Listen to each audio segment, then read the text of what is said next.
The Morgan Report with David Morgan. David Morgan of themorganreport.com with you on the 26th of June, 2020. Well, I'm just going to comment on the stock market right now. It's been up and down and all around. As we know, we had a big crash and then we got a good recovery. And I want to remind everybody, in the 1929 crash, there was a very strong recovery that took about 5 months. That turned out, from a longer-term perspective, to be more or less a bull trap or a sucker's rally or whatever terminology you want to use. I would say tread lightly. The stock market still is not reflecting the true physical economy, which it's supposed to represent. I'll leave it at that for this week. What I like to do, and I try to do this every quarter, is look at how well gold is doing and the other metals. So we can see really all these other metals: aluminum, cobalt, copper, lead, nickel, tin, and zinc. Every one of them are down for the year. In the case of aluminum, as you can see, about 12%. Tin is about flat. Even zinc is off almost 10%. Copper is off 5%. So let's look at the gold market. If you look at the precious metals here in this block, obviously stands out that gold has been the big winner year to date. It's up 15%. Palladium is about flat, a little bit off. Platinum is off 16%, and silver is about flat, off 1.2%, as you can see.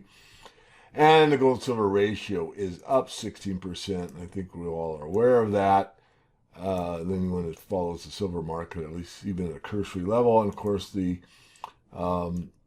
gold-silver ratio is sitting just about 199, unchanged basically from last week. Something else I like to point out is that gold, and I'm going to overdraw this, so I'll just use the cursor here, it's 15% up.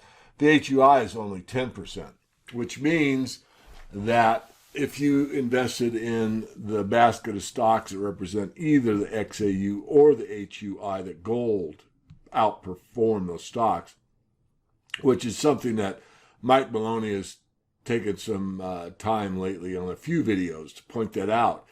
And I will not argue facts. He's absolutely correct that there are instances where gold has outperformed. So why take the risk of a mining share when you have the stability of a gold coin, let's say? On the other hand, there are exceptions to that. I'm going to show you one here in a moment.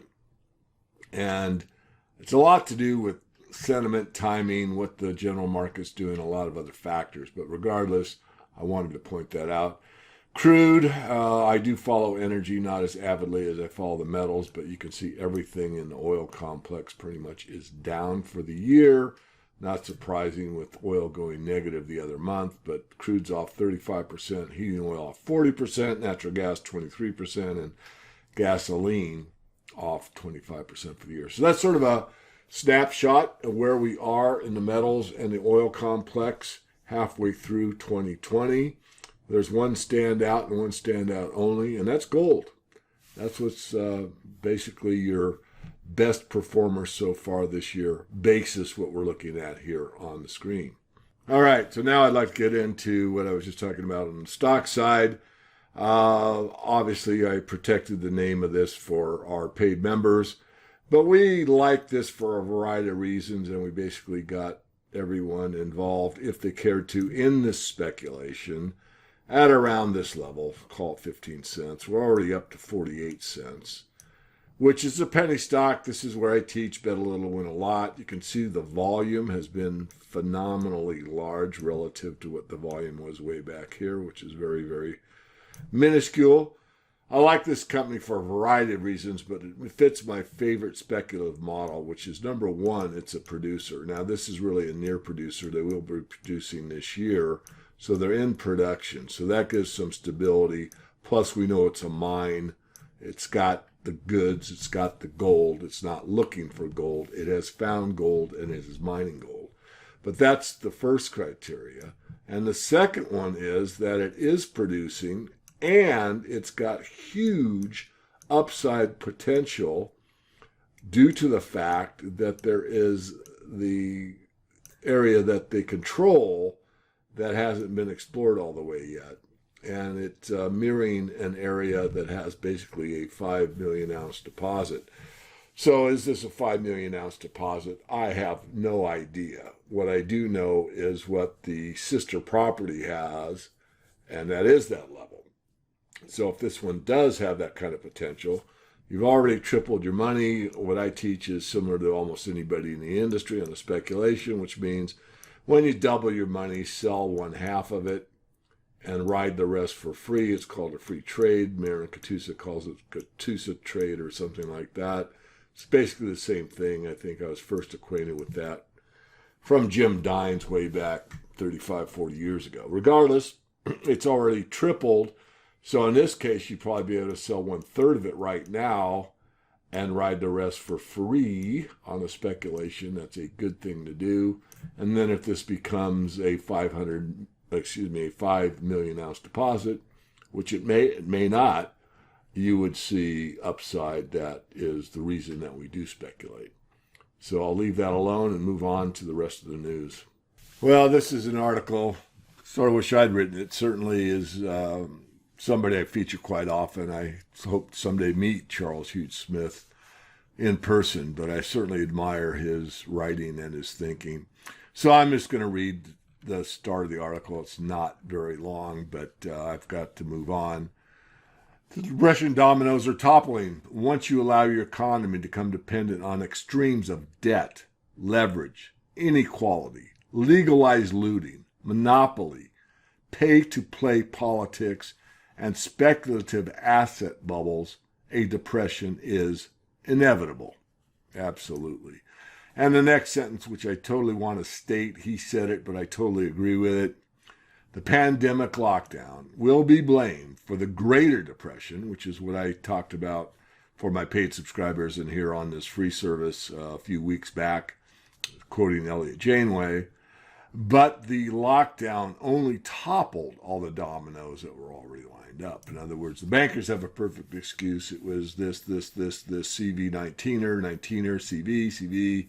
That's it. That's the excuse. Everything was lined up, as he said. I couldn't agree more. Great read. It's worth your probably 8, 9, 10 minutes to read it. Maybe twice. Study it a little bit.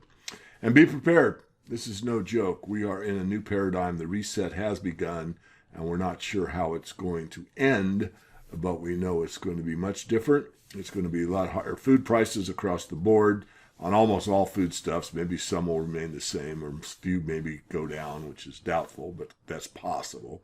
Point being that overall your grocery bill is going to continue to increase. You're not going to have as much availability. Job market's been slaughtered, and it's going to be a situation where you want to be as independent as possible. You certainly want to share. You want to be a good neighbor. You want to be able to help others, but you also need to help yourself at the same time. So if you are over leveraged, it's a good time to unlever if you can and make the best of the situation you currently find yourself in. And if you have not prepared to this point in time, there is still time to do some preparing. And you don't have to go overboard, but you certainly have to think this thing through, because the reset, as I said a moment ago, has begun. Probably one of the best, and I have met Jeff Deist through the my affiliation with the Mises Institute. Just a great guy, a great thinker, and this is one I think everybody that follows me should read. It's on wallstreetwindow.com. Modern money theory is not modern, not monetary, not a theory. And, of course, the MMT folks have a new hero. He talks about this here. And essentially, MMT grew from Guru Warren Mosler in the 1990s. It is simple. Federal spending is unconstrained by revenue. Taxes function only to regulate demand and hence inflation. Federal borrowing functions only to regulate interest rates. Sovereign government treasuries can create and spend as much money as they like to stimulate growth, especially when the economy is underperforming. If inflation spikes, taxes can be imposed to take money out of the economy. So read this whole article. It's imperative that you really understand it and what we're facing, because believe it or not, we are leaning this direction, as anyone with open eyes can clearly see, with the trillions of dollars that have been poured into the system already by the Federal Reserve, not to mention the European Central Bank and others that are following suit. This is from CNBC. I thought I'd talk on this one, being the airline industry. The IATA predicts airlines will lose $84 billion in 2020, but the agency offers a roadmap for recovery. Well, good luck with that. Airlines in a world of hurt, as everybody knows, and since I travel so much and I'm getting back to it, the ability to choose a particular flight is almost null and void, meaning you get like a choice of one. This is it. You do it on this date at this time on this airline, or you're not going to go. I mean, I'm exaggerating. In some cases, I'm not exaggerating. Depends, of course, if you're going from New York to London, you probably got a fair amount of options. But some of the places I travel into in Mexico, there isn't. There's, like I said, one flight. That's your choice. Take it or leave it. So anyway, lots of things are in a world of hurt. The airlines, of course, are. The only thing that's looking good for them, the one sweet spot, you might say, is the fact that energy prices are down so far, but the traffic or the volume, and I really think moving forward that these low fares that almost anyone can afford to fly, I think those days are going to be numbered. I think rather quickly to be able to fly, it's going to be back when I was a kid, where you got to be pretty well off to be able to afford an airline ticket. And of course, a lot of this is going away regardless, due to the fact that so many businesses have done so many Zoom type of meetings online with each other and save the travel expenses, the hotel price, and everything that goes with the actual physical travel. It's not required in a lot of instances. This is from Reuters, and I know I harp on this, but it's imperative for my thinking to communicate to those that follow the Morgan Report that the food problem is real. Argentina, Brazil monitor massive locust swarm, crop damage seen limited. Argentina, Brazil are monitoring the movement of 15 square kilometers locust swarm in Argentina's northeast, though authorities and specialists said so far it had not created significant damage to crops in the South American countries. This is going on not just in South America, it's been going on in Africa and India and other places. So this, combined with some planning problems and other issues regarding hogs being slaughtered in China due to disease, chickens slaughtered for the same reason, and a lot of stoppage in the supply chain for the meatpacking industry in the United States. This is real. I am convinced, and I've been saying this for several months now.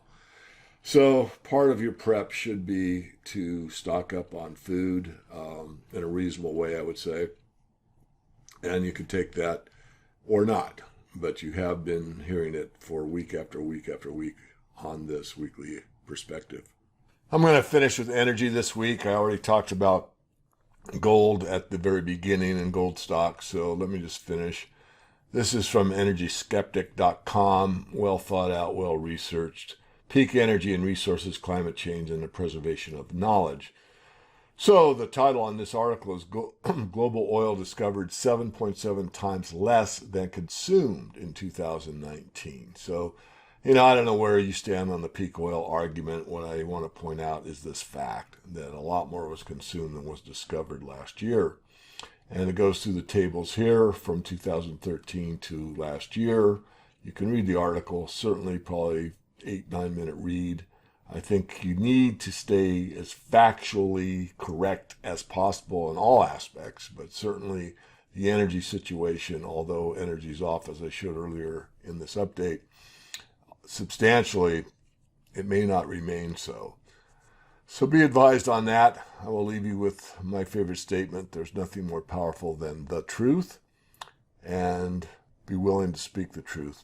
I'll be back with you next week with another weekly perspective. David Morgan of The Morgan Report.